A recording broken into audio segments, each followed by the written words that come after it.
In San Francisco, in the entrance to the headquarters of the Grand Lodge of California, soars a 38-foot-tall Mosaic mural.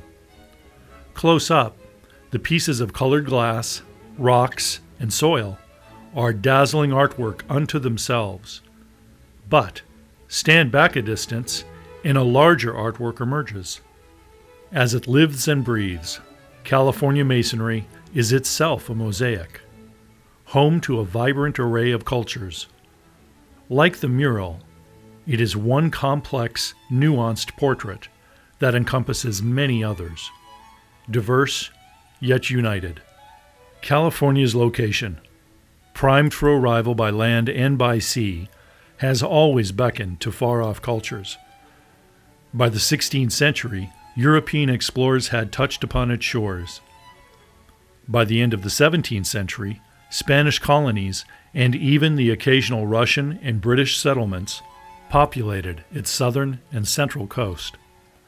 In 1821, Mexico began its rule of California, but America was fast on its heels.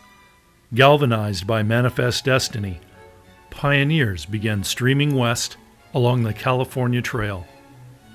In 1846, American settlers seized a small Mexican garrison, declaring California a republic. The Bear Flag Revolt, as it came to be known, tipped off a series of conquests that concluded with California's statehood.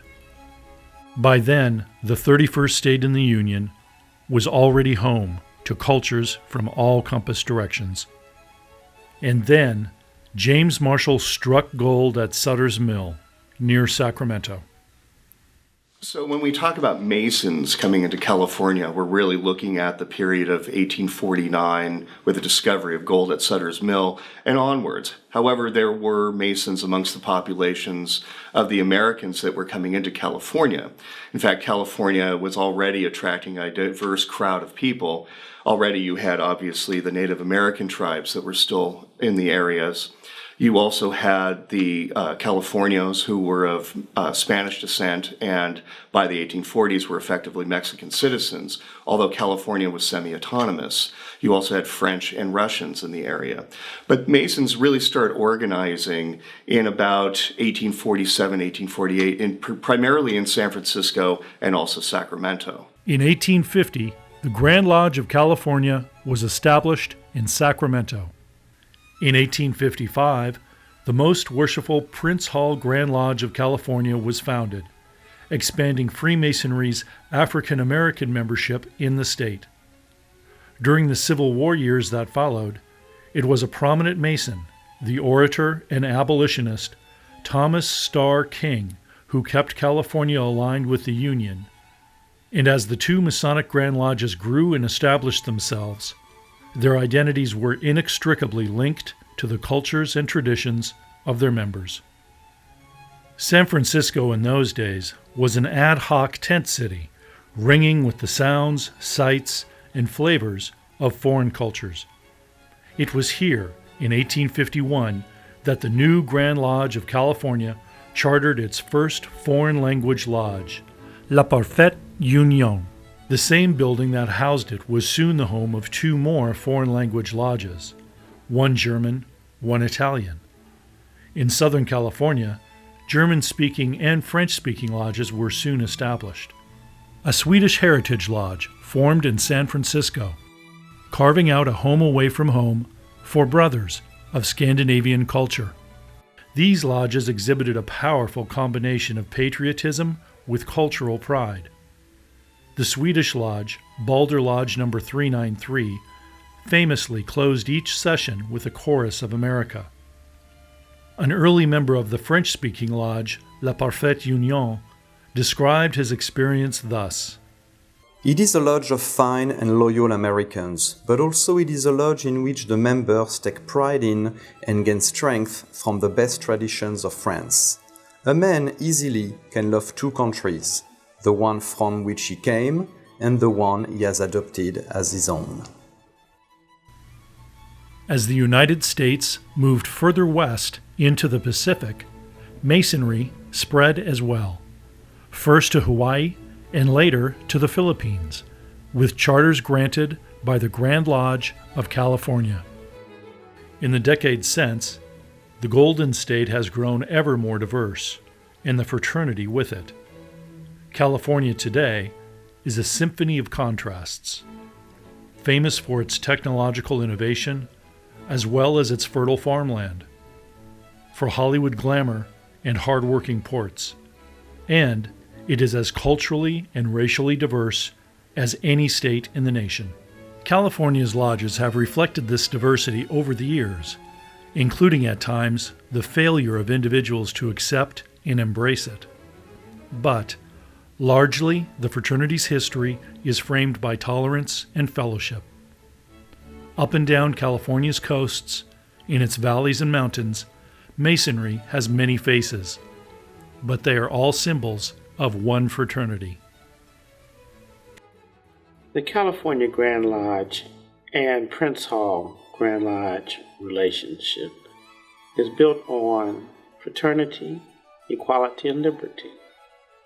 And as we are working together, these aspects have become more to the front.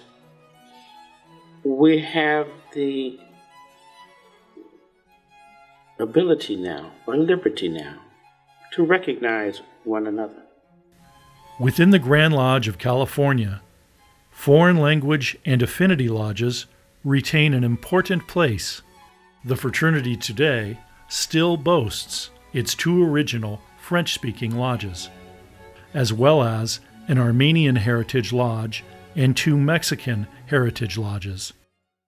If we could select a main selling point in our lodge, the Spanish language will be it. The language itself being one of the romantic languages, when executed properly in ritual, adds a touch of class, elegance, and intrigue. More importantly, however, the Spanish language is the center point which makes many of our members feel at home.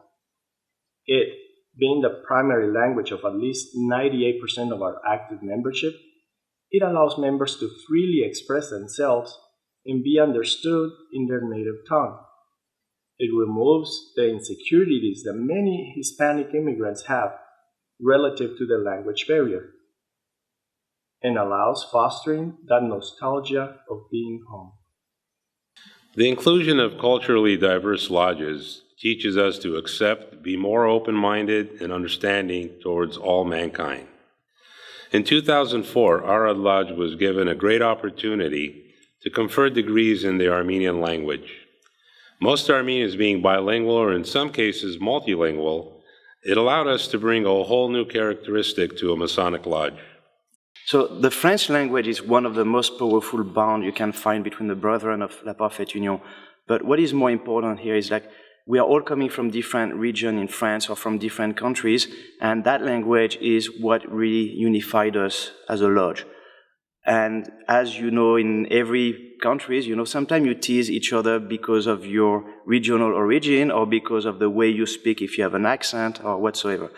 Inside the lodge, when everyone sit down and we are actually having a formal meeting, that accent disappears. And when you know a bit the social fabric of France, where actually the social status is very important, when you are inside the lodge, all these differences based on the languages, based on the social status, completely disappear. And that is one of the most powerful things you can have. And that also helps outside of the lodge. When you are very homesick and you need to find someone you can talk to that will not judge you or be having some preconception of, for example, your social status or your origin, that is something that is very important, that build and reinforce the bond that we have among the brethren. Masonry is a conglomeration of different races, and therefore it is important that its members should understand the cultural identity of its members. So Filipinos traditionally hold different kinds of celebration for them to be able to expose their identity and their activities as a Filipino group.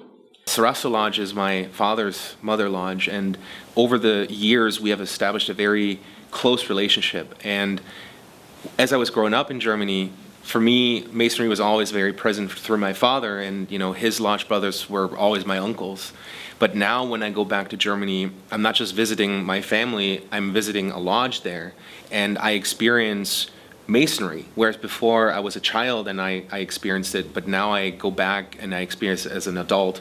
And that is really something where I connect with these people in a very different way, and I experience also the different facets of Masonry. I am honored to be California's second Chinese-American Grand Master, the first being Most Worshipful Leo B. Mark in 1987, 1988. And throughout my year, I got a chance to see what a diverse jurisdiction this is. I was able to attend lodges from northernmost California, Crescent City, to southernmost remote California, Boron, and meet brothers from many ethnic groups and all age groups. In fact, I was lucky enough to be able to present 11 75-year Diamond Jubilee pins. So you had to be a minimum of 96 years old. Every place I visited, it was a different experience. It might have been the size of the membership, the history of the city or lodge, or the composition of the members. I was able to see and learn about Armenian, Iranian, Mexican, and Prince Hall Masonry. Diversity is one of the core values of Freemasonry. Men who are Masons are all equal in the fraternity, no matter their race, religion, age, economic status, sexual orientation, political affiliation, or physical ability. When we come together in a safe environment, we learn from and about each other's differences. It teaches us tolerance and to be open-minded. We meet on the level. California Masonry's diversity is one of its most remarkable characteristics. It connects those who might otherwise have remained strangers, reaffirming Freemasonry's philosophical roots, and making it an example for the global community. The end result is a fine balancing act, appreciating that which differentiates us, celebrating that which binds us together. Such aspirations are at the heart of Freemasonry and a key to its future. They are the glue behind California's Masonic Mosaic.